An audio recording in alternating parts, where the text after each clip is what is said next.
All right, Wade, we are live. Yes. Hello, folks. I see some familiar faces out there. Today is I want to really talk about the application process and the information that we receive on the applications and how you might could help us with some of that as well. But first, I just want to welcome you here. I hope you guys are having a great week. It's a beautiful sunny day in South Carolina, but it's kind of cold out. It was in the 40s last night, and today it's going to be high 60, which is cold for us Southerners. And I know y'all going wah wah wah, but I hope you all are having a great week. And what I'd like to do now is just kind of share my screen and talk to you about the application process and such. And let's do that right now. Let's see. Okay, is my screen showing, Morgan? It is. Yep. Perfect. Okay, guys. As you know, on the application process, it's an online process. Sometimes we actually send a physical app if there's issues, but it is an online process. And this online process is supposed to be done by your client, not by you as the broker. And I know that when you sign someone's name on there could be some serious consequences if they defaulted, if you're the one that's signing the person's name. So keep that in mind. Always let them go to your site and sign. But let's look at this application first. And the one thing I want you to understand is that the name on the application has to be exactly the way it shows on their bank statements. Otherwise, lenders won't accept it. And we have to correct this probably, I don't know, 2 out of every 5 to 7 applications. We have to go through it and correct it before we even send it to any of the lenders because they have to match. The client cannot put in any kind of PO boxes. We got to have a physical address. I don't care if they get their mail at the PO or not. That's irrelevant to us. We don't want PO boxes. We have to have physical addresses, and we have to correct that if it's wrong. Number 3 is that their tax ID, it can't be their social security number. If it's going to be their social security number, then they're going to have to go to Giggle to get funded because we'll do sole props, but they have to have an EIN number that they applied for through the federal government. And if they haven't, and they're just using their social security, we're going to get back to them, and it's not going to go through. They're not going to be able to get funding, and they would have to go to the Giggle side of things. The business inception date is probably the number one box that is wrong when things are to be changed on the application. And so many people, let's say that they were August the 1st of 2011. Well, they'll put August the 1st of 2024. It's just a slip up on their part, and we catch that a lot. And what we do when we catch it is we'll go to the Secretary of State, we'll see whenever they filed. Then we get back with them and call them and find out what their correct date that's supposed to be on the application. See, we do a lot of this behind the scenes. You don't even know we're doing it to take care of this. The applicant has to have it on at least 51% of the business if they're going to be the only one on the application. And just so you know, that doesn't always fly with every lender. So if someone else has at least 20% ownership of it, and they haven't gotten at least to like 67% total ownership, then we're going to go back and get the second person to fill out part 5 of the application. So yeah, they can apply with 51%, but when it all comes down to it, they're going to look at the Secretary of State, and when it says a couple of different names, then we're going to have to go back and fix all that on the back end, which we do more times than we would really like to have to, but that's the way it is. So if they're going to apply and they got 50% or less, they're going to have another person on the application or it won't go through. And we don't ever send those back to you. We get in touch with the client and we take care of that for you. The Social Security number, it cannot be their federal ID number, and they do have to put a correct Social Security number. We're not pulling a hard credit pull. What we're doing is we're looking at the FICO. It's just we want to make sure that person or the lenders do that applicant has actually paid somebody in the past, and a FICO score will tell you an awful lot. But we don't ever do hard pulls.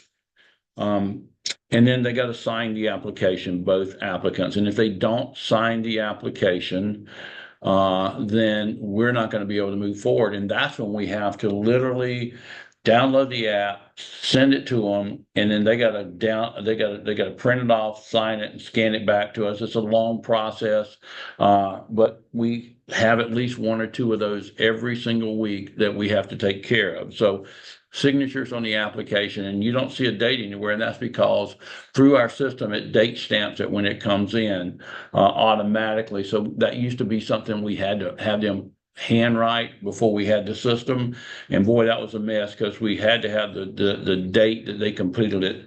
And the reason is if they want nobody in our space will take an application that's over 30 days old. And then how much that they're going to get approved for. They a lot of times, and we can always tell whether this is going to be a file that's going to be pretty difficult for us. And that's if they're asking for $1 million, they're doing 10,000 a month. Or if they're asking for even 50, 60,000, but they're only doing 10,000 a month. It's just unrealistic. What they're really going to get is on the really low biddy type funding, and as well as let's just say biddy type funding, they're going to get like 50% to 75% of what they're doing monthly. If it goes to, and that we call that the small breezy funding, and if they go to Giggle, then those are going to get probably 25 to 50%, maybe 75 in some cases. But when they come to us, they're going to get anywhere from most of the time 75 to, it can go up to 200%. I mean, we got a really large file that we're working right now that we were able, and they accepted that they were able to get like 146% of what they're doing on a monthly basis. Now, the whole key to all of what we're going to be able to offer really has to do with a couple of things. When we talk about closing steps, well, if they're a really large amount that they're trying to get and trying to get approved for, and they're doing a large amount, we'll get to that in a moment. But let's talk about some of the closing steps, and we try to get a lot of these up front. One is proof of ownership, and if it's less than 100% ownership on there, they're usually going to ask for some kind of proof of ownership, because so every single lender looks at the Secretary of State and they see who's on there. And if they've got multiple officers on there, then they're going to, and that person doesn't own 100%, and they put that they own 65% or 71 or 90%, then they're going to want to make sure who the people that really own the company are the ones signing. So we're going to usually ask as evidence of proof of ownership. We can get two things real easily. If they have a EIN page from the IRS, which they will, everybody has an EIN page, and that EIN page says the business name and their personal name and says sole member, then we would be able to use that as proof of ownership. But if they have an EIN page and it just has their name, or it just has the business name, but it doesn't say sole member, we're not going to be able to use that. The easiest thing to use is their last filed tax return. Now, the problem with that is some people haven't filed taxes in several years. Then we have to go, and by the way, that's a problem in itself. But then we have to go, we look at articles of incorporation and business licenses. I mean, it's a real big deal. So it's easier just to give us their last filed tax return or that EIN page if it says sole member. we're going to always need a voided check or a bank letter. A lot of your clients are going to say, I've never had checks. Well, we get that, but you're going to have to go to your bank. They're going to have to go to their own bank, and that bank's going to give them. They always give them a letter of a bank letter. And let me tell you, what's not a bank letter are deposit slips or automatic deposit forms. That's not going to work. Banks understand that you're going to need this for different reasons, and they'll give you go give them a bank letter, and that bank letter's just got to basically say that it's got to say that they're in good standing. It's going to have the business name, their account and routing number, and it's going to be stamped, dated, and signed by a bank officer and or someone inside that bank. So we're not trying to be difficult, but without that voided check and that which proves to us that they probably do own that account, then we're not going to be able to get it funded. So that kind of holds things up a little bit as well. On the larger deals, when you start getting north of 100, 150, $200,000 in funding, we're going to get P&L and balance sheets year to date. And usually what I try to do, and Brad and the whole staff does, is we try to get all this up front. And that helps give them a larger funding offer.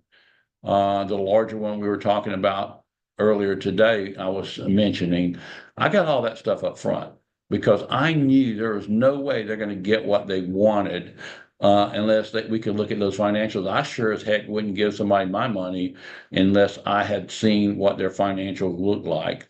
So we're going to get the P&L, the balance sheets, the last filed tax return, and an AR report. An AR is accounts receivable report. Who owes them money?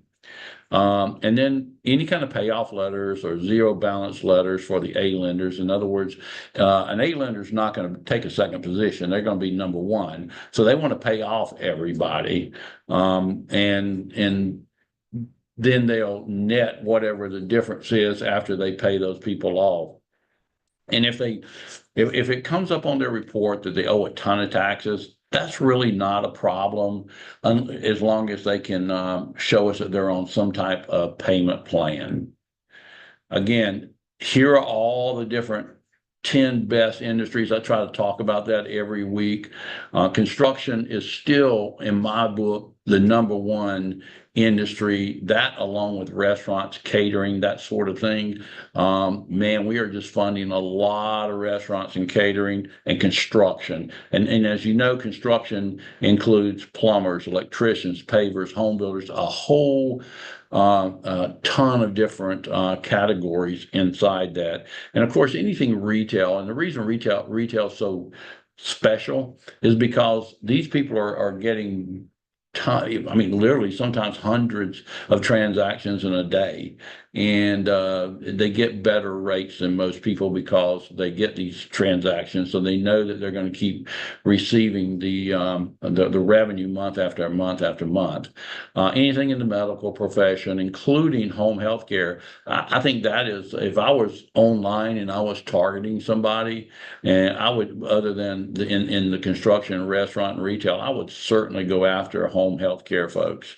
They are usually contracted, they usually own the agency and they're contracted with the government, and then they go out and contract other people to work for them and go out to elderly homes or disabled or people that have medical issues and help them out, maybe even help them getting their pills sorted correctly. Those are really good as well. Landscaping, hey, we get into the fall season where now on landscaping, it was a superb one from around March until now. But now, if you're in some of the states that have snow and all, a lot of those convert over to snow blowing companies, that kind of stuff, driveway cleaning. But we're going to need probably to get before we fund them, we're going to ask them for their off-season bank statements from last year to make sure it doesn't dip a whole lot. And of course, nail and beauty salons are still great along with e-commerce. So I'm going to get out of this for now, and I'm going to stop sharing. And if anybody has any questions about anything that I talked about, including, and not limited to what I'm talking about, but including anything to do with funding, now's your time to ask. Anything that you want to, it doesn't matter what it is, whatever you got on your mind about funding that you like, don't like, or you just got a question about why in the world do you think that this person got turned down, that sort of thing. All right. Well, Morgan, I don't see anybody with any questions. I must have been unbelievably good today, and I really appreciate that. Yes, so thorough. That was honestly very informative. So I'm excited to post that in the Facebook group for people to watch if they missed it, but I don't have any questions on my end either, Wade. So Okay. Y'all have a really great, blessed rest of the week, and we'll be talking.